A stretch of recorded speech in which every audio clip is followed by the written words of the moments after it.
ndio wako na nini technical sukuru msuri, ndio wako na kanisa msuri, ndio wako na ng'ombe zile the best cows ziko na watu wa nini wa Catholic, ili wale wa mama wanajitanga Sisters of Assumption, they have the best. Wako na mashamba the best, ndio wanauza maua hii, mnaonanga hii maua hii kama hii, they have the best in Africa kutoka hapa Kenya. The whole world, Catholic is the single largest organization that owns the largest piece of land in the world. Bori na ng'ombe itire na vata, ona megoda dele na vata, lakini they abia mwezako hiyo ujika tuache. In the book of Genesis 1 verse 26, God gave you dominion of what? The earth. And he tells you, subdue the earth. So those people, they read the Bible hapo, wakajua I must subdue. And how do you subdue? By displacing others so that I can control. By having dominion. Hallelujah. And that's why they have dominion. Hawezi kuwachukia. Unaweza? No, they are practicing the Bible. Unajua hakuna watu wanajua kupractice the Bible kama hawa watu wa dini na wachawi. Ukienda kwa muganga, ile vitu unaonaga zote anafanya, kuchinja kuku, kunini, kutoa hizo madhabahu, they read it from the Bible. Ati mtu fulani aliroga watu na akafanya hivi, akachukua mchanga akafanya hivi. Wao wanafanya nyinyi nenda kwirirwa ni thakame ya Yesu Kristo, na maundu macio mothe ni meherire, na magongona mothe ni meherire, na maundu mothe ni meherire. Hallelujah. Na mundu ucio rakwira uguo akujitwo ni thina nginya githithi gikira ta ketha gya crocodile. Bwana Yesu asifiwe sana. So that is why we need to learn. Sit down. For those who have come because of miracles, you are welcome. But before you take the miracle, sit down. We talk a bit. Do you understand? Umepata muujiza, umepata. How did I get this muujiza? And how am I going to sustain this muujiza? Bwana Yesu asifiwe sana. Jesus started his ministry by doing miracles. Alitengeneza pombe, si ni pombe? Muratina. Mavijana wakalewa, mpaka wakaiba, oyo noe, muru wa Maria noe.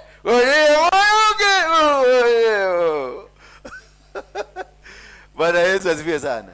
So it is very important for us tuendelee hivyo na tupendane zaidi. This is a church, a house of what? Prayer, and a house of what? Love. Without love, there is no church. Because God is love. And love is what? Is God. So if you miss one, you miss the other one. So love we must. Namba hiyo ingine nataka kuuliza, I've appreciated you all, the praise team and the other teams. God bless you. That one is internal, lakini tutaongea hapa. All the leaders, if you know you are a leader in this church, prepare for training. We'll be going for trainings. Hallelujah. If you don't qualify in the trainings, we will demote you or remove you from leadership. So hapo hakuna tafadhali. So you must find yourself time, because the time will be set for training so that we can have leaders. Like now, I'm going to Dubai. Next week ingine nitaenda Dubai. So I will be going with some people, and these people must go ahead of me to represent the ideology of this ministry. That ukienda unaona wana bed, unasema hapana, our apostle likes it this way. This is the principle of our organization. This is how we do it. That is why you see the protocol team goes ahead to go and plan and make sure everything is working according. And you cannot have a protocol that is not trained. Hallelujah. Bwana Yesu asifiwe sana. Here I'm speaking now to you that we have started to register partners. The form will be given to you later. We need partners. All over the world, we need partners. We have programs for youth. We have programs for old people who are 70 years and above. We feed them. Feeding them only cannot sustain them. We need to buy a piece of land. We need to build them some houses, hata kama ni kanyumba kadogo kama tope, tuwasaidie. We need to clothe them. We need to take them to hospital. We need to check them. We need all those programs. So that's why I'm looking for partners that will be giving me money towards the organized church, so that every end of the month you can tell us, nitakuwa nikitoa shilingi yangu 10,000, 100,000, milioni moja, hata bilioni moja. Bwana Yesu asifiwe sana. Hata shilingi 10, that is money. Hata shilingi 5, that is money. Bwana Yesu asifiwe sana. So I'm looking for partners. If you want to become a partner, you will meet the administrator. The other forms ready? Huh? Sunday tutapatiwa, mkue prepared on Sunday. Unapick hiyo form, utajaza majina yako, you will tick where they will indicate to you that I'll be giving 10,000, unatick. I'll be giving 1 shilling, unatick. This is me. Nitakuwa nikisaidia charity, nitakuwa nikisaidia wasee, nitakuwa nikisaidia. You tick what you want, where you want your money to go. And every end of the month, we will be giving you the account for our expenditures. Bwana Yesu asifiwe sana. We'll be doing clothing. Tumeanza sasa, masharahani zimefika zote zile nilikuwa nataka. We're starting an industry for clothing. So all those things, hizo vitu tuna raise partnership programs, they will be going there, so that we can empower our young boys and sisters that we are with them here. And also I will want to, as a church, admins, sijui kama mtaangalia hiyo, as a church we need to have, we have young people ambao tumekuwa tukifanya na wao hapa, na nimewaangalia Steve, wako na jaa mingi sana. Young boys wako hapa, our youth, ukiwaangalia wako na jaa. Sangara, simameni tu. If you look, these people wako na jaa because they are not attached. Sinasema youth mkuje, they are not attached somewhere. We need to create something for them, ambao tuko na, kabla tujianza kusaidia watu huko nje, hawa wapate kazi, si ndio? Na mwenye hana training, kama ni kusomeshwa, tutalipa, kanisa ilipe ndio waende training, kile kitu nataka kutrainiwa. We have one that tunalipia school fees, na wengine kadhaa ambao ni wa nje, na nimefeel vibaya. Ndiko na watu hapa silipi, lakini kule nje ninalinga sana. Mimi ndio nalipia hawa watoto wote school fees, hata wale ndio nalipia school fees. Alafu nikikuja nakuta kijana na niangalia na jicho ingine nyekundu kwa sababu ya jaa. So we will be training, muandikishe the type of training you want, so the church to take over. So we need to start with you. No matter how many of you, we are going to sponsor the program for you. Ni watu wa kamera, mutrain cameras, mutrain kupika. Wewe unafanya nini? Wewe? Yeah? Hospitality. Unajua kupika? Unajua kutengeneza chapati? Na huyo mwingine? You. Have you gone to college? Yeah? Ilishia katikati. Uliachia katikati. School fees ama ulevi? School fees. Enda uchukue makaratasi urudi shule. I will pay for that you. Na wewe, Musa? Yeah? Sound engineering, ujiandikisha hivyo. We want us ujiandikisha, then you go for class, you be trained. Na huyo mwingine? Simukuje, kujeni nyote hapa. Kujeni nyote. Kujeni hapa, mnajificha huko nje kwa nini? All the young people ambao wako active. Karibuni.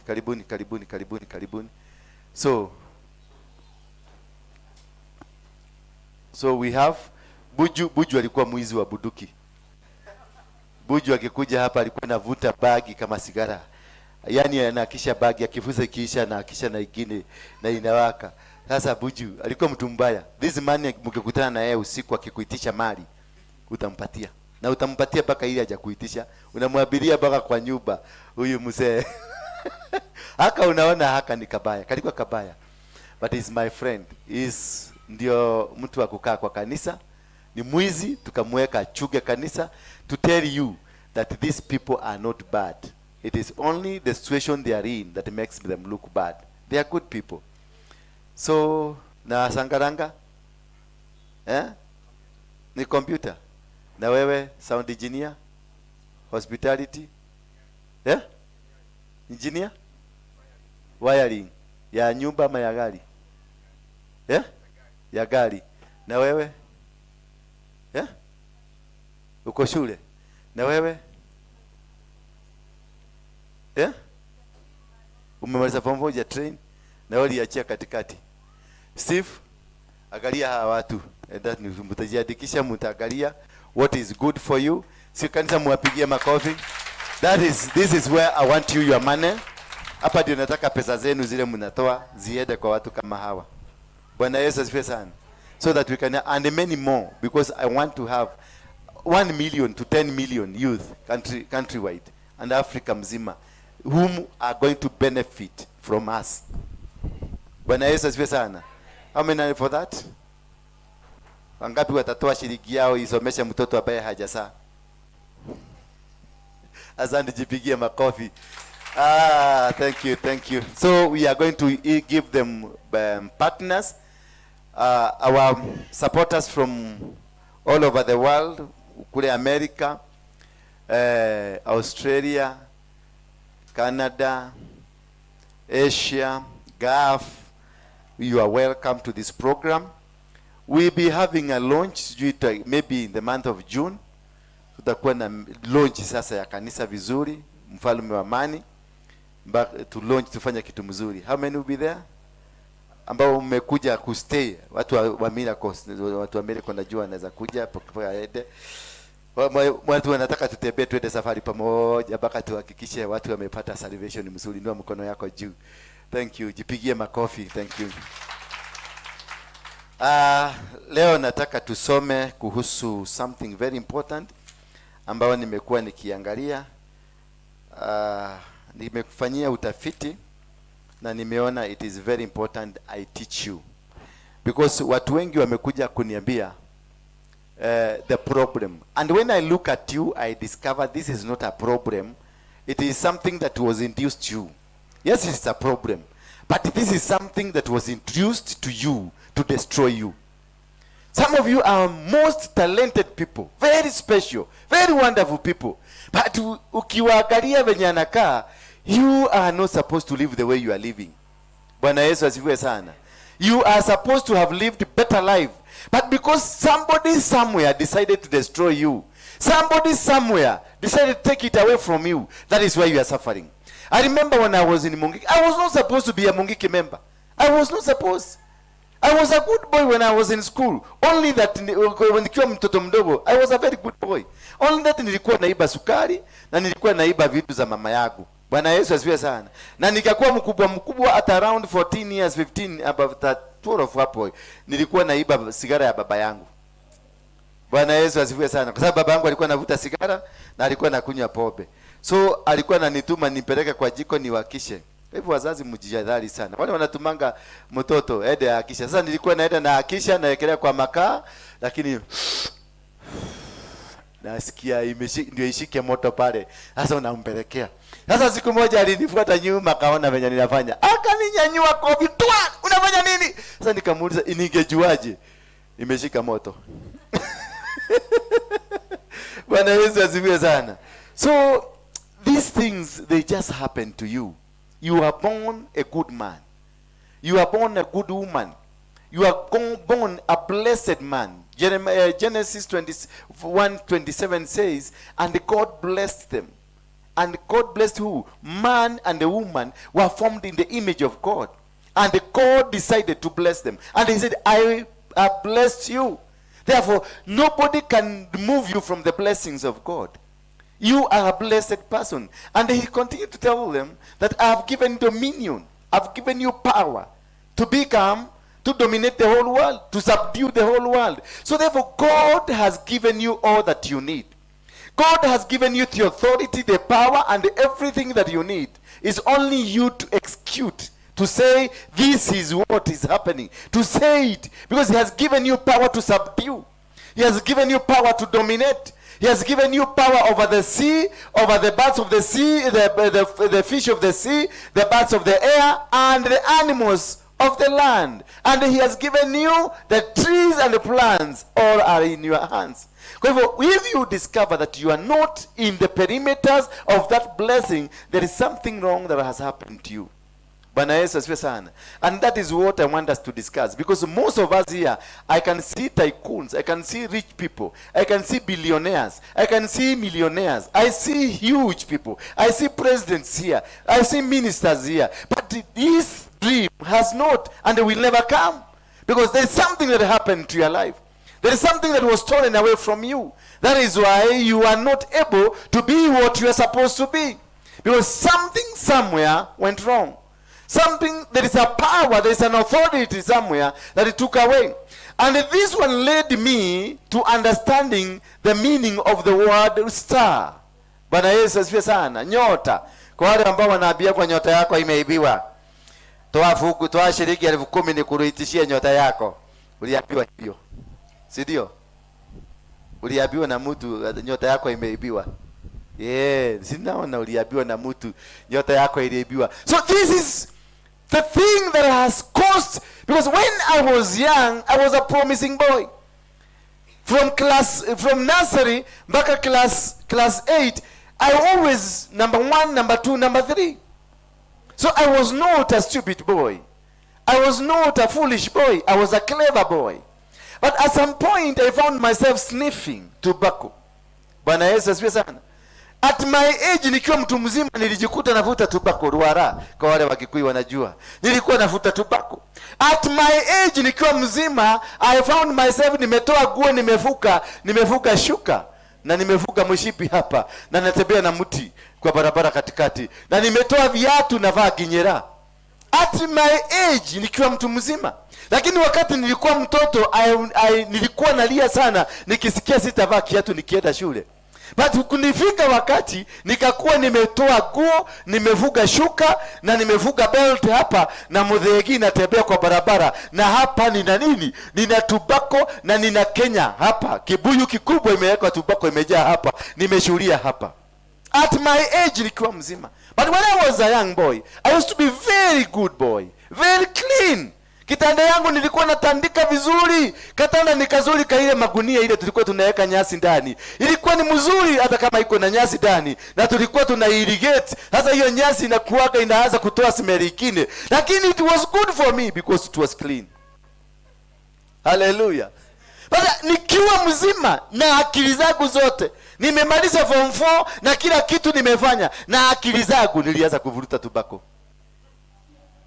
Bwana Yesu asifiwe sana. So there is something that happened to me. And this something that happened to me, it is when we had the tribal clashes in our area in Rift Valley Moro, where we come from together.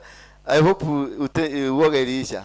This guy feared me until they migrated we come from the same village. But wakaambiwa Waruinge anakuja kuagiza wa vijana wote Mongeke kwa sababu kuna vita. Jamaa walihama na watu wao, walihama wote wakakuja Central Province. Wasikutane na dola Waruinge. Sasa unfortunately, when the time of something happens, kama Mungu had ordained that you are going to be together, nothing will stop you from being together. This guy, after running away from me, he has found himself here. Hallelujah. Si ametuokoza vizuri sana hapa. Hebu muulize kama tukianza siku hiyo tungekuwa bali. Ile nawe. Mpaka wakati tulikuwa na Steve akamwambia, do you know, na ngojea mtu mwingine akuja. Akamuuliza nani? Ndio Waruinge. Akamwambia wewe baki, wewe acha niende. Akienda kutoroka na mimi nikapaki gari, akaniona ndio huyo, akarudi tena kwa Steve kwa sababu Steve ndiye atamsave. But this is nature of life. This happens, and the destinies are changed in a positive way or in a negative way. Destinies can be destroyed by your own brother, by your own parents, by your own people, the people around you. They can destroy your destiny. They can dismantle. Your destiny is very important, and that is what they deal with. And there are demons that specifically deal with your destiny. They don't care about your personality. They don't care about who you are. They don't care whether you are a pastor. They don't care whether you are a teacher. They don't care whether you are rich or whatever. But they only care when you are about to get into your destiny. When you are about to get where you can cruise, now you see Niko Sawa. That is when they come and ask you, where are you going? But when you are not pursuing towards your destiny, they will give you everything. They gave me power in Mungiki. They gave me authority. They gave me money. There is nothing I wanted I could not get. I was driving nice cars. I had a name. Even the president president mwenyewe moyo akisikia jina yangu will tremble, will sema huyo kijana anataka nini? I will call State House, I want to meet the president, and they afadhali wa council wengine niitwe niende nisikike ni nini kinataka. Bwana Yesu asifiwe sana. And most of the time when I try to come back, out of the 12 bullets ambazo nimepigwa kwa mwili, about 6 of them I tried to get out of Mungiki. When I try to get out of it, I will encounter a challenge that will stop me from getting out of it. Because what? The demons that controls, that fights your destiny, they will rise up and tell you, no, where are you going?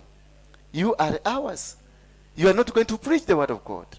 And when I tried to preach the word of God, I got saved. Hapa kwa James Maina Nganga, huyu matuta. That is where I got saved. Hiyo mabati yote unaona imejenga huko Ironman. Hiyo land yamejenga ni mimi nilimpeleka hapo. But when I got saved, the same demon came and told me, do you know this guy is using you? Do you know you have a name?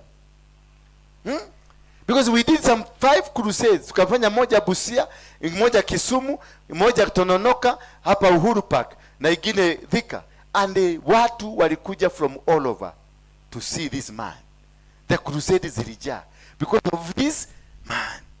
And nikaangalia Ng'ang'a ananitumia vibaya. Kama crusade inajawa kwa sababu ya mimi. Kwa hivyo kama mtu dalali na kitu. And now this demon started advising me. This man is using you. This demon started talking to me. This man is going to destroy you. This demon started speaking to me. This man is using your money. This man does not have a name. You made a name for him. And the demon, and I agreed with the demon. And I was convinced that I can open my own church.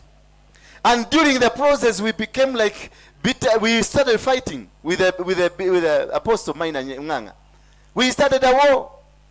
Nilikuwa nataka kumumaliza because I started demanding from him. And when he saw I'm becoming a threat, he decided to use his own brother and some other people there to chase me away from the church. Wakati niliingia kanisani siku moja, nilisimamishwa na Asha nikaambiwa, and I had my seat that nobody could sit. Pale mbele unaonanga sitakagi special seats in the church. Because I had my seat, and this seat misled me. Because I believed and I knew that with this seat, I am a senior person in this church. I am an important person in this church. I am so special in this church because that seat was mine. And everybody hata kanisa mzima, they knew. Nobody hata chairman wa kanisa. Kubuka nimeokoka nini mwezi ya ngapi? Ya pili kutoka Mogeke. Meaning there is nothing. I'm still empty. But I had a seat, front seat in the church. I was the man controlling. Everybody, nikiingia tu hivi naona kichwa yote inatani. Na nilikuwa nachelewa kidogo wakati kila mtu amekaa. Ndio wajue nimeingia. Bwana Yesu asifiwe sana. So, and after the service, I will go outside and the people will follow me because they want to hear from me. Then the pastor will be looking at the window. Na naona kirede yote inasugumusiwa na ule jamaa. So he became an insecure. You see, the demon continued to prepare me until there was a separation between me and James Maina Ng'ang'a. And it was a bitter separation. A point that where I reached, I said, I'm going to kill all the bishops. Because I felt cheated. The demon came and told me, look, umetoa pesa yote imejenga kanisa, umetoa kila kitu, sasa angalia. And nilikuwa nimefika because Mungikis burned my houses and they burned my cars. The church that nilikuwa huko, I had spent every money in the church. So I didn't have anything. Na sasa nimeanza kimekauka, kimeumanwa, na nimeanza kufukuzwa kanisani. Now I was left where the police are still monitoring me because they think this man is not saved. And where the church has rejected me because I'm a threat to their pastor. And the community outside there, the Mungiki, are monitoring. They want to kill me. So I was left alone. And this is because the demon spoke to me and told me that hawa watu wanakutumia vibaya. And when the demons were able to remove me from the presence of God, from the line of God, from the idea that God has initiated in me, then the demon abandoned me. Hello. Once they succeed, they will abandon you. Once you get out of your marriage, they will abandon you.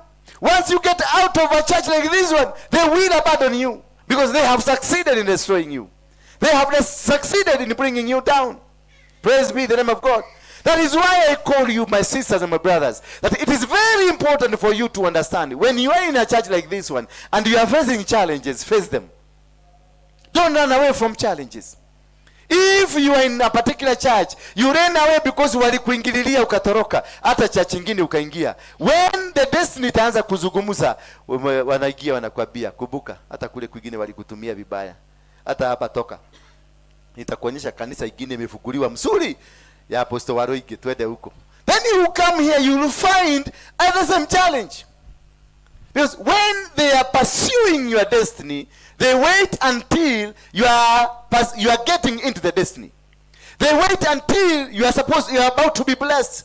They wait until you are about to get where you are supposed to do. That is when they come and stop you. They will tell you, no, this man is not good for you. My point here is that they are forces that act against you. They are powers that are there to destroy you. There are powers that are there to make sure you don't succeed. You'll get married to a wife that is a destiny killer. You'll get married to a man that is a destiny killer. You'll get a man of God that you are under, who will destroy your destiny completely. This thing is not a plan, something for one particular person. This thing happens crossboard to everybody. A man of God can kill your destiny. Your own wife can kill your destiny. Your own husband can kill your destiny. When I lost my marriage, I almost killed myself because of the name a wife. And I was left without anything. I was left suffering and struggling. I was left without anything, abandoned. When I was a big man, I was abandoned. And the demon told me, now you need to die. These people, wakikuangalia watakuchekelea, you need to die. And I started drinking. I drank. I will drink until I will poo-poo on my trousers. Ilikuwa inatoka tu, hata nasikia tu ikitoka, nasikia vizuri ikitoka. While in bed I will see, hata nikainua kamguu hivi ndio itoke. Na makojo, alafu nalalia hiyo makojo vizuri kwa sababu ilikuwa moto kidogo. That is how they reduced me to become. That is how hopeless I was. That is how useless I became. Remember, this is a man who will shake the whole nation. This is a man who will just, neno lake was an order. But at the end of the day, nilijikunia kwa sura. I remember pale Ngong, kuna supermarket inaitwa Home Ground. Opposite there is a bar called Heritage. I poo-pooed there. Nimesimama hapo kwa counter na kunywa pombe, lakini inatoka na nasikia vizuri ikitoka, because I am happy that way. That is being in dementia, being sick in the head. And that is what they wanted. Then nikafukuzwa kwa bar. Alafu vipi zote za area hiyo zilinifuata, na maumbwa na mainzi zote zilikuwa zinanifuata. Everybody was saying, ule ndo Waruinge wa Mogeke. Komada, ndio huyo. Mapicha zikaekwa, nikatrend. Bwana Yesu asifiwe sana. That is how they will destroy your destiny. That is how they will bring you down. They went through my marriage to destroy me. They went through the church I went to destroy me. They went through everything that they did to destroy me. Little did they know that when God's time is ready, God will still make a way for you. Bwana Yesu asifiwe sana. There is a way for you. There is a way for you coming out. I know for now it's like you've come to an end. Ukiona umefika kwa Waruinge, yule wa Mogeke, na hata ulisahau kusema ukikuja huko, na ndio najaribu kuinama kamera isikuone, umefika mwisho. Bwana Yesu asifiwe sana. Hallelujah. Bwana Yesu asifiwe sana. Because there is that dilemma. Yes, this man is performing, but you remember his past. The demon will remind him, kai wadhikwa mudole amukeke. Wadhikwa amukeke. Niko kuwadhi kwa mukeke. Sasa itabidi ujifiche. Ujifiche kabisa. Ndio ukuje hapa na ukae huko nyuma na unava. Kuna mama mwingine siku moja, si Muislamu, alikuwa alifuga buibui akaweka mpaka hapa. Mimi nikajua najificha asijulikane. Nikamtaimu pole nikamwopea, kaaguka chini. Nikachukua ile buibui nikamleta hapa, nikamwambia, "Okay, sasa wewe kamera mulika hapa. Tuambie umesikiaje? Uchugu iko? Imeenda. Uchugu imeenda. Hai, imeenda." Sasa kamera mwangalia pale, nikamwambia, "By the way, unajua uko live?" "Kai, niko live." Bwana Yesu asifiwe sana. Stars in a spiritual sense represents three things. The star represents three things. Na ndio unaonanga wachawi wanaangaliaga nani? Wanasema nyota yako. Wakikushika mkono hivi, anaangalia mkono hivi, anakuambia maneno yako. Unaitangwa astrology. That is how your star is stolen. Once you release yourself to the enemies of your life, they will read you and they will take away what belongs to you and they will use it somewhere else. That is why you find a person in a church, you are a prophet of God, but you seated there and I'll be using your gift here while you are seated there. Bwana Yesu asifiwe sana. I can be able to steal your business. I do all things about your business. I will be gaining, but you will not be gaining anything. Because I was able to locate your star, and stole it. The star is so powerful that it gives a direction. Therefore, it represents the destiny. Star represents destiny, and it represents favor, and it represents blessings. Praise be the name of God. Let us look at the book of Genesis 15.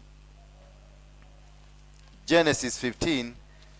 I decided to teach this because I've discovered today people ambao wamekuja hapa ni wale ambao you are blessed but you are not blessed.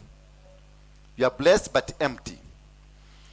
The book of Genesis 15 verse number 5, the Bible says, "And he brought him outside and said, Look towards heaven and number the stars.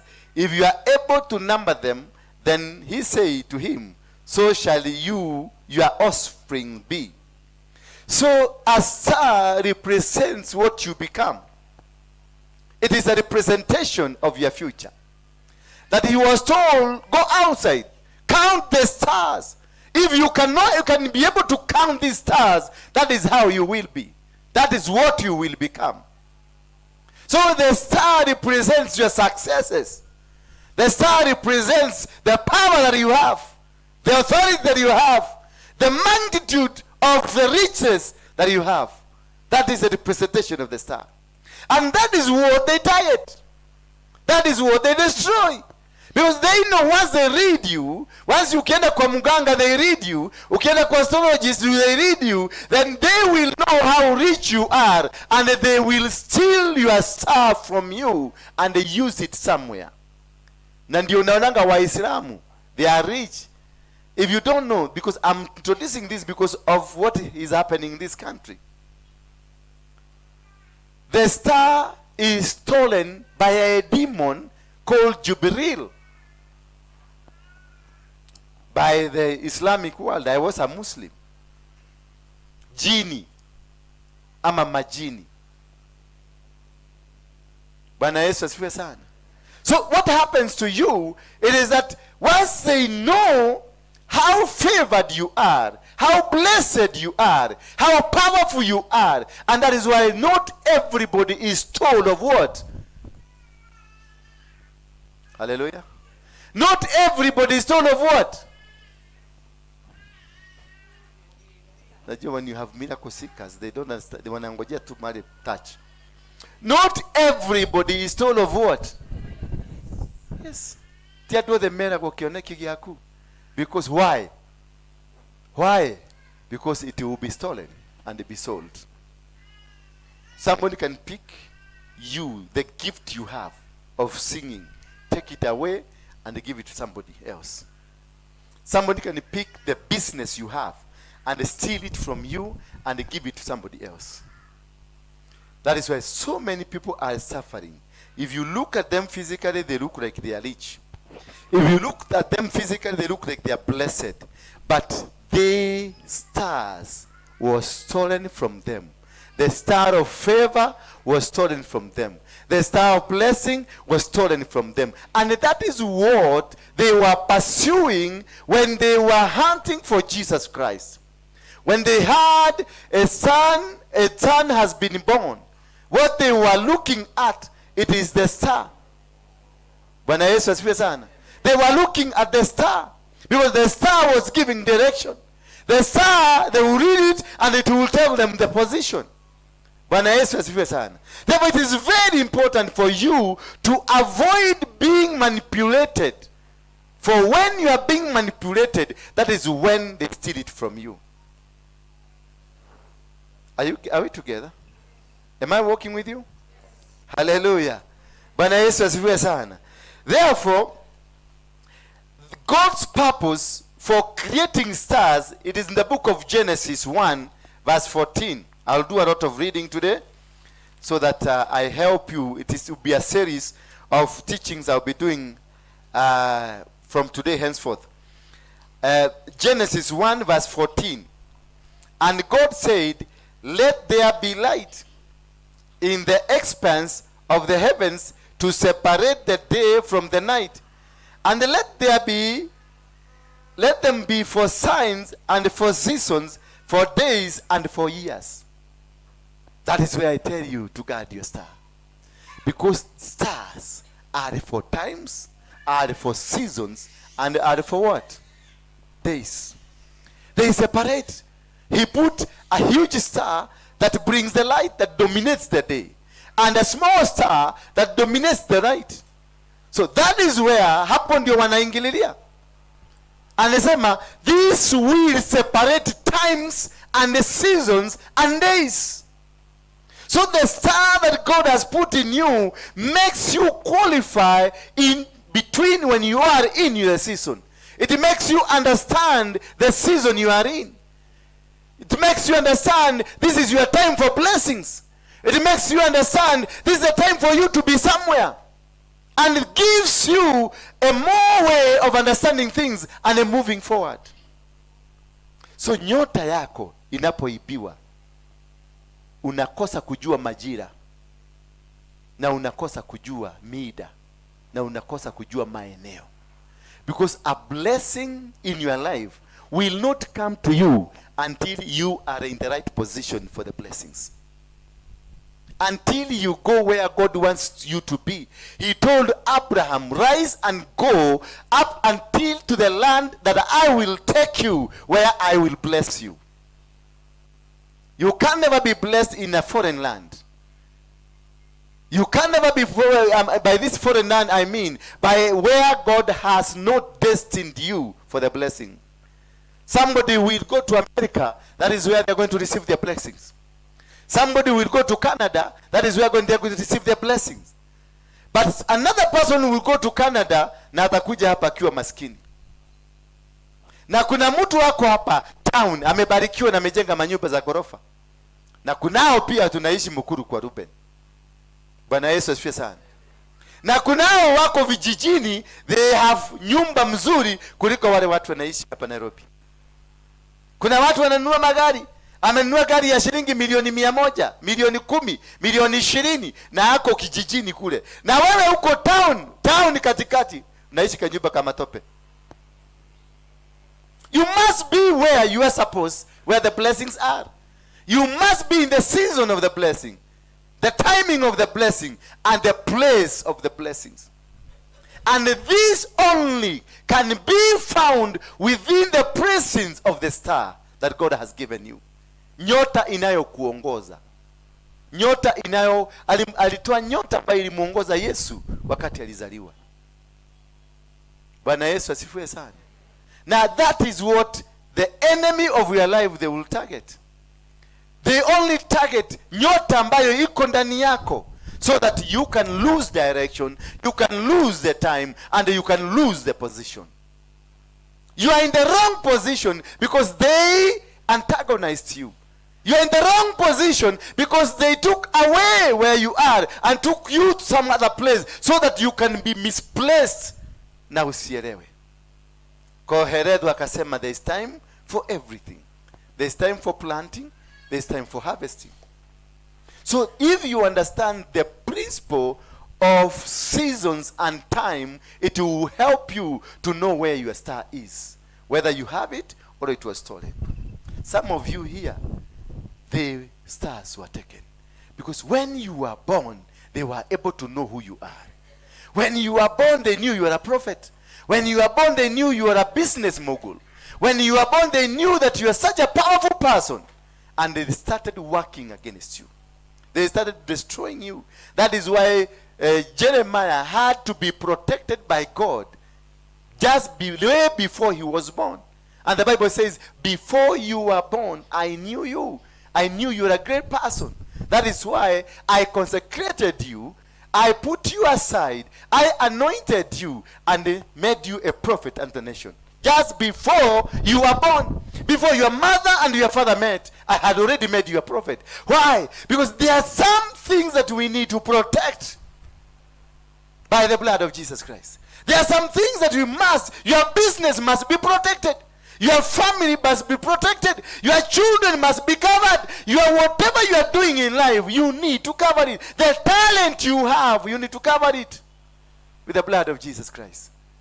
Because they will come and steal it. They will come and steal your talent. And you will be seeing your neighbor anatumia the talent ambayo ulikuwa unaona. Hii talent ni mtoto yangu alikuwa na talent kama hii. Ushajifika kuna watoto wa neighbor wana talent kama ya mtoto wako, lakini ya mtoto yako ilianguka. Ya wao wanaendelea. Unasema mautamani mwana wako eka. Ni kuibwa iliibwa ikapelekewa watoto wengine. Your life is capable. They are capable of swapping your life. They are capable of changing your position. They are capable of making you poor. They will take you to the United Kingdom and they will give you the job that you want, but you will never use the money. Every coin you make, the coin hiyo pesa itapotea. You will find way hiyo pesa yako haitakusaidia. There are people in the UK. There are people in America. There are people, they don't have anything on earth, but they are working. Ukiangalia payslip yao iko na pesa mzuri sana, but they cannot show anything. Hata kaploti hawana. Why? Because kuna kitu kiliswapiwa in their life. Kuna kitu ambacho, the star that controls your wealth, the star that controls your prosperity, your growth has been swapped, imechelekwa. Ulikuwa nabii, badala ya kuwa nabii umepelekwa kwa waganga na umekuwa mganga. Bwana Yesu asifiwe sana. Mimi nilikuwa I know nilizaliwa nikiwa kiongozi, lakini I was swapped nikapelekwa kwa tubako. Bwana Yesu asifiwe sana. And in that process, once they know they have done it, they started now the plan to kill me. But because God had concentrated me, had put me aside, had removed me from the will of the people, and kept me somewhere, that is how I was able to come out of it. So still you are going to come out of it. But this is until when your consciousness comes. Until you are able to know that this is where I lost the game. This is until you are able to re-identify who I am. If you cannot be able to identify whom you are, you can never succeed. If you cannot be able to identify what kind of a person that is in this world, because every person, you are brought in this world with a reason. You are brought in the reason. You are brought in this world with a reason. Not until you know the reason God created you for, you are not going to succeed. You are not going to come out. And that is where the field, mahali wanachezeanga mchezo yao, kuhakikisha you don't know why you are on earth.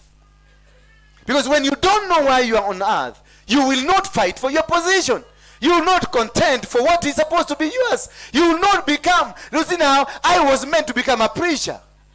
Until such a time I discovered myself, I was meant to become a preacher, and now I'm struggling. And as I'm struggling, they will come here in church. They will create a lot of blockages. They will create a lot of things. They will make sure I'm not moving. I'm stagnated in one position until I die. Because their plan is to make you die without recognizing yourself. The plan is to make sure that you don't know what God created you for. But I can see, as I look at your faces, I can see people with huge destinies, people with huge blessings, people with huge favor. But you have been rejected. You've come to this church, they have rejected you. A man of God, of my caliber, looks at you and just rejects you with no reason. Hataki kukuona. You've gone to an institution, you're just rejected. Why? Because there's a veil in you that is carrying rejection. There is a veil in you that is carrying the spirit of rejection. When Jacob went to his uncle Laban, Laban knew that Jacob is a blessed man. He knew very well. He knew this guy is blessed, and he kept him there. He kept him there and made sure he became rich at the behest of who? Of Jacob. Praise be the name of God. Jacob, ng'ombe akiweka shika ng'ombe tu zilikuwa zina nini? Zinazaa mazao mazuri. Mbuzi zilikuwa zinazaa, akilima zilikuwa zinazaa. And this man Laban became so rich because of who? Because of Jacob. And he wanted to sustain him by giving him a daughter. And when he was about to come out, he gave him another. He changed the idea of the first and told him, for you in our community, the first daughter must go. You can't take the second daughter. The first daughter. That is a trick they use. They will shortchange you. For 7 years, they never told this man, be prepared for this. Instead, they kept him there because they knew they would want to use another 7 years in him working there. Have you ever found yourself in a situation that you are about to come from out of a problem, and when you are about to come out of a problem, another problem comes? You have been healed. You go to Kenyatta. You've been in Kenyatta for 6 months for a treatment of a particular disease. Once you are just about to come, the doctor says you have diagnosed another disease. And this disease we have to go for another 7 months. Because they want to make your time repeat. And once you are out of the time and the season, there is no blessings will come. No matter how rich they prophesy to you. No matter what kind of a prophet will come into your life to say, you are blessed, you have cars, you have houses, you have water. If at all you are not within the season of God, and the timing of God, and the place of God, there is no single blessing will come to you. I will prophesy, but it's nothing. But when you are within the season, within the time, in the place of God, things will just fall in without forcing them. Everything will work for you. Where the hand of God is, everything will do what? Will work. Because you are within. When Abraham was living with his father, yes, he had cattle. He had camels. He had everything. But remember, he struggled with the father. He struggled very much. And when he moved out of the compound of his father, as he was going, he encountered challenges of life until he will surrender his own wife and give it to a king, because he was fearing for his death. But when the time of blessing came, remember, he was struggling even for the piece of land with the Lot. This piece of land, they said, our cows, Lot had the cows, and Abraham had the cow. And they were struggling over what? That piece of land. It was a small piece of land, because Lot had his cows, and Abraham had his cows. Although it is Lot that was controlling them all. And now the people that with Lot, they started fighting with the people with Abraham. They fought. They fought because of a piece of land. And they fought. They killed each other because of a piece of land. But a few days later, when Abraham decided enough is enough, and he said, no, this cannot happen again. He told this young man, take anything that you want from me, but leave me alone. Because Abraham realized one thing. I am doing a wrong battle. Some of you are doing wrong battles with the people who are not even counted. with the people who are not even supposed to be there in the first place. People who are not supposed to even to exist in your life. You are fighting them for nothing. You are fighting people who are hot air. And you are fighting them, not knowing that these are meant to come and stagnate you, to make you not succeed, to make you not go to the position, to make you get out of the time, or be late, become late in whatever you're supposed to do. When Abraham discovered this boy is here to make sure I'm not going to my destiny, he told him, pick whatever you want. And he picked. Pick where you want to go. And he picked. After he did that, after he did what? The Bible says, after he did that, and God opened his eyes. There are luggages that you are carrying that has made our eyes not to see. Immediately he parted way with this gentleman. God opened his eyes. There are things that you must drop now. There are things that you must stop them, because those things are meant to delay you. Those things are meant to make you stagnate in one area, not to go to the position where God wants to bless you. Then when Abraham, God opened the eyes of Abraham, he told Abraham, look until where your eyes can see, that is your land. Look the other side until where the eyes can see, that is your land. Remember, they were fighting for a position, a piece of land. They were fighting for a small piece of land. But little did he know that the whole world belonged to him. Little did you know that you are a blessed person. Little did you know that you are such a wonderful person. Ungeacha hiyo ujinga uko nayo. Ungeacha hiyo maneno uko nayo. God, the devil, when he came to my life, he showed me I'm a king in Mungiki. And I was powerful. And he gave me everything. Little did I know. Had I known this, I would be very far. Had I known this is not the work of God. The work of God is somewhere else. There are people like you waiting for me. I come and speak to them this word I'm speaking. Had I known those days, where will I be? I will be very far. You are struggling with something that you don't need to struggle with. You are fighting losing battles because they are not even existing. They are only meant to make sure that you don't move from the position you are to another position. Therefore, they are only meant to make sure that you don't recognize that you are a blessed person. They are making you to know that, not to stop you from knowing that you are a favored person. You are all favored people. You are all powerful people. You are all blessed people. You are all given everything that you need in this world. You got it. All of you are rich people. Oh, you are multi-millionaires. You are not billionaires. You are not beggars. But look now, you are begging not knowing that you are a child of a king. Hallelujah. I am a child of the king. And if I'm a child of king, the king of kings, then it means I have to dine in the table of the king. I have to live kingly life. I have to walk a kingly walk. I have to be like a king. Because I'm a daughter, I'm a son of a king. Why then am I suffering? Why then I cannot afford a meal in the evening? Why then I'm not affording rent? Why then am I not affording the life? Why am I suffering?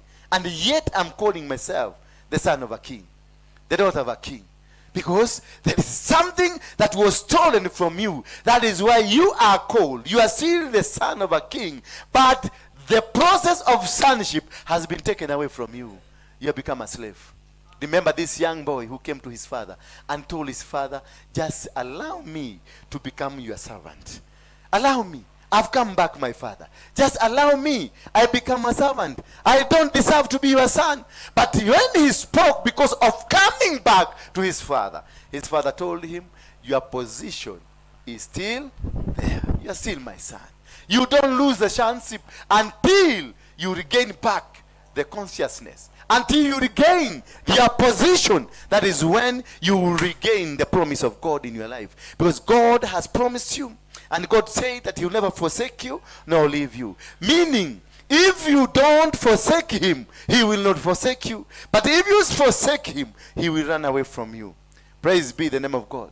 When Abraham decided not to lean on God, he gave his wife to who? To Abimelech to go and take care of him. And Abimelech decided to have a meal with this woman.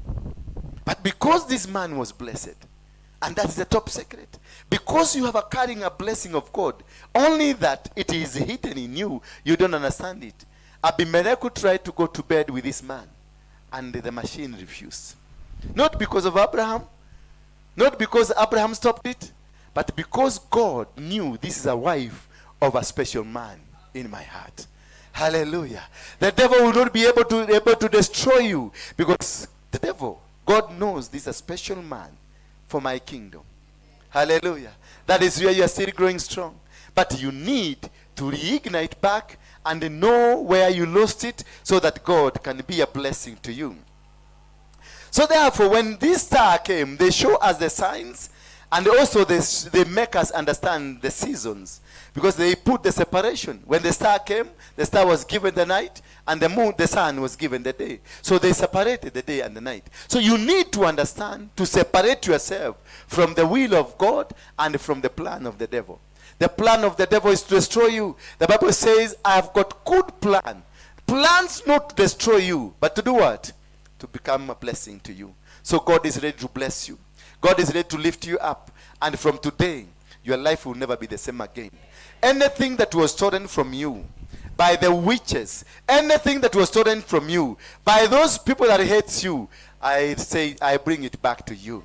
Receive all your stars. Receive the plan of God. Receive the favor of God. Receive the blessings of God. Receive a special anointing. May God open your eyes today to see how blessed you are. To see the decision of God in you.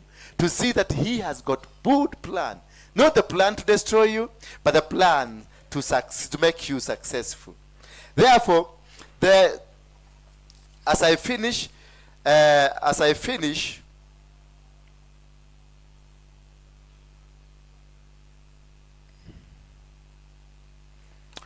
let me finish by saying this, because I can see time is not on us. Steve said I must be finishing by 1:30. How to know your star is stolen? I'm going to give you in point form, so that I'll be doing on Wednesday I'll be teaching about it. On Tuesday, Wednesday, and also during the Kesha on Friday and Sunday also. How to know that your star has been stolen? Number one, when you have dreams that you dream backwards, you dream while in school, you dream while in the village, you dream while somewhere that is backward, then you must know your star has been taken away. You are not moving forward, you are moving backward. Hallelujah. They have taken away. You are empty. You don't have anything. You are completely empty. That is why you cannot be able to make any decision, because they have taken all what can guide you. They have taken everything that can guide you towards your success. Because if you don't know the time, if you don't know the season, if you don't know the place, then you can never be able to succeed. Hallelujah. Bwana Yesu asifiwe sana. Number two, when you struggle to do things you used to do easily. Hallelujah. There are things that we are used to do easily. Things that we do. Ulikuwa ukifanya vitu vizuri sana easily. Biashara ulikuwa ukifanya vizuri, but now you are struggling to do the business. Now you are struggling even to educate your children. Things that you used to pay school fees nicely, you will even pay for the entire year and go and rest. Now you are struggling. Your star has been taken away. You don't have it. They have stolen it. They are using it somewhere. Once they steal your star, they steal it because they see the potential. It is the potential that they knew. They take away and use it somewhere. They just don't go and keep it in the cupboard. When you find that you have lost your memory, you've lost the understanding, you become kitu wanaitanga zini dementia. It is not dementia. They have taken your brain. Your brain is being used by somebody somewhere. Bwana Yesu asifiwe sana. Somebody somewhere is using you. Your children will be taken into drugs. Your children will be taken into drugs and some other things, and they will stop working. They will stop what they are doing, and they were brilliant children. This brilliance that was in them has been hijacked, is being used somewhere. Bwana Yesu asifiwe sana. Bwana Yesu asifiwe sana. So when you find you are struggling to do business that you used to do nicely, there is a problem. The star has been taken. And number three, misfortunes and the spirit of bad luck.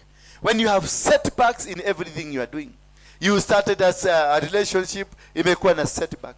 You started a business, imekuwa na setback. You wanted to go home, Geshagi kwenu kuona watu, there is a setback somewhere. Then there is something that is wrong with your star. There is something that is obstructing you from going. These setbacks, they have stolen, they have taken away your star. Bwana Yesu asifiwe sana. I'm going very fast. I'm not explaining them, but I think you know all this. And number 4, when you find yourself in stagnations, there is no progress, but your colleagues are growing. You started a business with a colleague, the business ya colleague inaendelea, lakini yako inaanguka chini. And in fact, you are the one who introduced your colleague to this business. In fact, you are the one who started it. But when they came in, these other colleagues are growing, are moving forward. Wanaendelea, manyumba wanajeka, biashara wanafanya. Lakini wewe, you are completely out. Means your star has been taken what? Has been taken away. Somebody has taken it away. Bwana Yesu asifiwe sana. Nyota yako imechukuliwa na inatumika. Hata hao makolegi wako wanaweza kuwa they're the ones who took it. I will show you how they steal it. Bwana Yesu asifiwe sana. How they take it away from you. In the Muslim one, they use a genie. Majini ambayo inaitwa Jibril. Jibril, they're the ones who go to Mombasa. You find people wanacheza tu wajua, they don't work, they have never worked. These people are living a good life because wako na majini. Na ile mnaendaka huko Mombasa mnachukua, mnaleta kwenu, mnakaa nayo. Hiyo inaletako with a purpose. Kuna watu wanaendanga wanachukua ya biashara. Kuna watu wanaendanga wanachukua ya kila kitu ambao unataka. And they will go and steal money from other people and they will bring it to you. But when they will turn against you, that is when you will reveal everything. Because at some point, they will turn against you. That one I will teach you how they do it, how they steal, how your star is stolen. So when you have stagnation, you seem not to progress, but you got challenges, but your colleagues are growing, then you must know there is something wrong. And number 5, you have rejection. And you are hated by people you used to be close to. People they used to be your friends. Unakuta wanakuchukia tu, hawakupendi. Wanapanga mpaka njama wanakufukuza. I used to be working somewhere, but the people who planned against me are in the same people nilileta kwa kampuni wakaajiriwa. The people we used to share together. The people used to work together. That is when you know that there is something that has been plucked from you. That favor of being loved. That favor of being appreciated. That favor of being seen like you are important. It has been taken away. It is being used by somebody else somewhere. And number 6, there is a lot of limitation. No matter how you try to do things, there is a limitation. You are trying to go this, you are trying to go this, you have tried to do every single business, but nothing is working. Everything has failed you. There is a limitation. Ukijaribu kupanda, the match you can get is 500 shillings. The match you can get is 200 shillings. The match you can get is 10,000 shillings. That you have tried, you are working, you are earning money, you are working in a good company. But there is nothing to show off because every money finds its way where it's supposed to be in the other world. They have taken it away from you and you are not getting. Feeling, number 7, feeling hopeless and lacking passion. When you are feeling hopeless, that you don't want to do this, that my life has come to an end, and you don't have passion, unakufa tu moyo, unasikia hiyo sitakuwa, hiyo hata hiyo kanisa sitakuwa nikikuja, sitaki, unasikia ndiaigwa gukaka nitheo, ndiaigwa gotweka, ndiaigwa kogora, ndiaigwa kena niki. Then they will give you reasons, small reason, that oh, you know what, this I will not be doing this. Why? Because the demon will explain to you, don't do this. You know what, your pastor was doing this. Hallelujah. Bwana Yesu asifiwe sana. So it is very important when you find that you had a responsibility in the church, but you find there is a reason coming into you to stop the responsibility because something happened somewhere, then your star has been stolen. You are just fake, you are just hopeless, and you are just what? You are just lacking the passion. You must, if you don't have the passion, to run the church, to run the business, to run the family. You don't have passion to continue being with that husband. You don't have a passion to continue being with that woman, that wife. Then there is something wrong. Something has happened. Never, ever, ever allow yourself to be told by the demons that usirudi kununua hii kitu kanisani kwa sababu ya nini? Because this and this has happened. Your pastor is not a supernatural being. Your pastor is not an angel. Your pastor is a human like you. And your pastor can be having a problem. You can have a challenge. That challenge that's what the devil will use to convince you to stop supporting the moves of the church and to be moving you out of the blessings of God. Hallelujah. Your father is your father, no matter what. Awe mzuri, awe mbaya, is your father. Your mother is your mother, awe mzuri, awe mbaya, is your mother. And these things, they will come and tell you, disrespect your mother, disrespect your father, disrespect your leaders, disrespect these, because they are not doing according to your plan, according to, they are not respecting you. And in that person, in that line, unakuta, you have disrespected your father, you disrespect your mother, and in the process, you attract yourself a curse. That is why many people in churches are cursed. That is why many people at home, our fathers, between our father and mother, they are cursed. We are operating in generational curses because of what? Of a small thing that happened in our life that we were not able to contain it. We were not able to look at it. And that is what has caused you all the problem. Feeling worthless, that you feel it's like I'm worthless. I don't deserve to live. I don't deserve to be there. That is the grievous, the bad, the worst thing that can ever happen to you. Do not ever allow these demons to make you look like a worthless. They walk where you are. They were ginye temoisho. Ni pastore. Ni ndakinya mwisho. They walk. Hallelujah. That's the demons they have met. They have succeeded in taking where they want you to be. And from there, you start contemplating how to die. Bwana Yesu asifiwe sana. So, do not allow any reason whatsoever. Do not allow. When you are serving God, when you are serving your parents, when you are serving an institution, do not allow any reason whatsoever to make you get out of the plan of God. Because they will use it as anything. Like now, I'm a man. I will take this lady tuende tukakule lunch Intercontinental. As we kula Intercontinental, then you who has been eyeing me, you will hear, hey, walienda na huyo Intercontinental. So the demon will come and speak to you and tell you, huyu mama anapeleka kwa Intercontinental na wewe ndio unakuwa ukiosa kanisani. Kwa hivyo, what is this? Sio ni madharau? Sio ni madharau? Huyo mtu anafaa hata kwenda na pastor huko Intercontinental. Then you will stop what you are doing. They have achieved their game. They have achieved their plan to make sure they have stopped you from where you are going to be blessed. Hallelujah. Bwana asifiwe sana. So disassociate yourself from continual communication with the demons. Seek God always. Seek God. Ask God, why is this happening? When you feel that life is becoming difficult, go to the mountain. Worship the Lord. Ask God to give you a direction. If you find that you are now going down, you feeling like something is not right, do not go to seek the opinions of the people. Go to God. God will give you direction, because God is the one that knows your decision.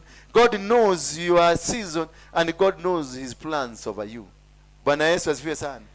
Bwana Yesu asifiwe sana. Therefore, it's very important. Do not lose focus. Tell your neighbor, do not lose focus, but concentrate. That is why nobody in my life can deviate me from the plan I have. I would rather lose anybody. I would rather lose everybody. But stick to the plan. Because if I stick to the plan of God at the season and at the right time and in the right position, everything will come back to the position. Hallelujah. So never be swayed by anybody. Anybody, not even your mother, not even your father, not even your friend, not even your wife. Stick to the plan of God. The day you stick to the plan of God, Nobody can be able to remove you from the will of God. Because when you are in the will of God, you are in the season. When Abraham was able to know the problem is who? It is Lutu. He removed Lutu from his life.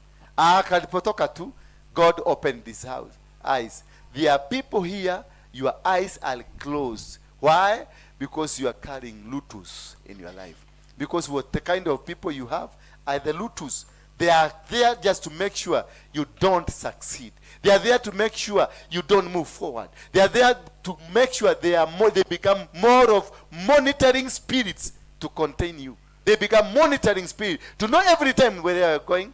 They want to know. You've gone to Serena, you've gone to Intercontinental, with the who, with the what, with the where, with what did you eat?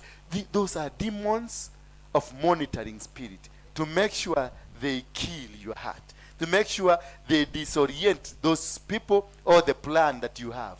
If me going with you to Intercontinental will cause this to go, afadhali you yaende, because I know why I took you to the Intercontinental. Hallelujah. Bwana Yesu asifiwe sana. You can never, do never allow those kind of things to happen around you. No matter how special people are, they would rather go and leave you, but stick to the plan of God. Tell your neighbor, stick to the plan of God. Hallelujah. Because God knows where you are going. God knows what will become of you tomorrow. God knows where you will be tomorrow. When we started this ministry, we were just somewhere at Jericho, social hall. We used to pay for 1 hour, 3,000. Only fellowship on Saturdays. We never knew that we were going to become here. When we came here, we struggled. But still, God has sustained us. And now we are moving to another place where still God is going to sustain us. And we are conquering the world. Hallelujah. Hallelujah. I never knew one day I would be in Dubai preaching the word of God. I never knew one day that I will be in America. After Dubai, I'm going to America. And that's why I saw this man and I was so happy. I was so happy because now Beatrice and Julia, I have strong men and women who can preach, who can do services even when I'm not there. Bwana Yesu asifiwe sana. Hallelujah. Because we want to raise a huge team. A team. Because it is God, it is me who know the vision of this ministry. It is me only who know the vision. You came because I have a vision. If I didn't have a vision, you would not have come.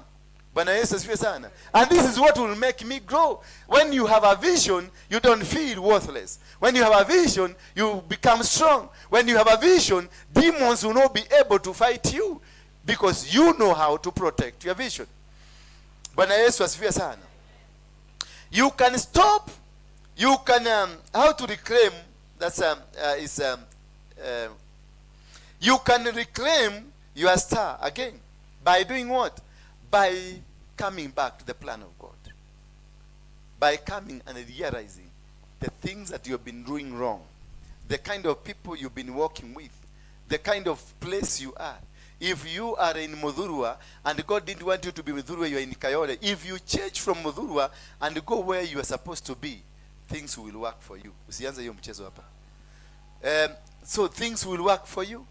And if you position yourself where you are supposed to be positioned, because you can be married to a person who is not your husband. You can be married to a person who is not your wife. And the struggle will begin from there. The challenges will begin from there. And you will face challenges from one challenge to another challenge. Tunaweza kusimama kwa miguu yetu. How many of you are blessed? Are you blessed? Yes. Hallelujah.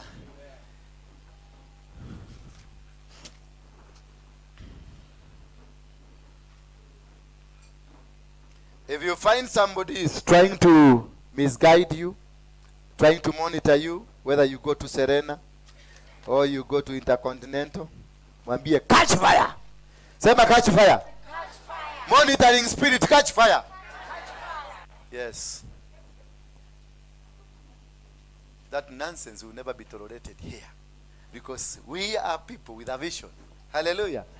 I will not allow you, never a single day, for your visions to be stolen by people who are bent on hopeless and useless thinkings, who don't see anything from you, but they see when you are with a woman, they see bed. They don't see that you can sit down with a woman to discuss something. And they will say, somebody say, I want to withdraw. I will not be doing this because this so and so, they were with this one and so. Nonsense. Take your things away from me. Hallelujah. Tell them nonsense. Take that nonsense from me. Take it away. In Jesus' name. Oh, praise and worship. I want us to worship. Have one worship. Or as kama umeshika pesa yako, sadaka yako, ama any other thing that you came with as a sacrifice, as an offering. Yes. And this one, look at me. Do you have envelopes?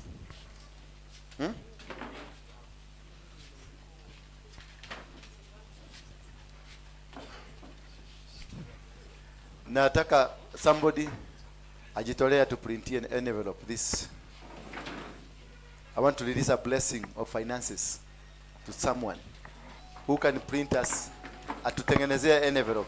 We are capable of making them. Mtu ajitolea tu mmoja ama watu wawili to make an envelope for the church. Lift up your name. Okay. Thank you. Your door, wherever you'll go, everything that you want, God will give it to you.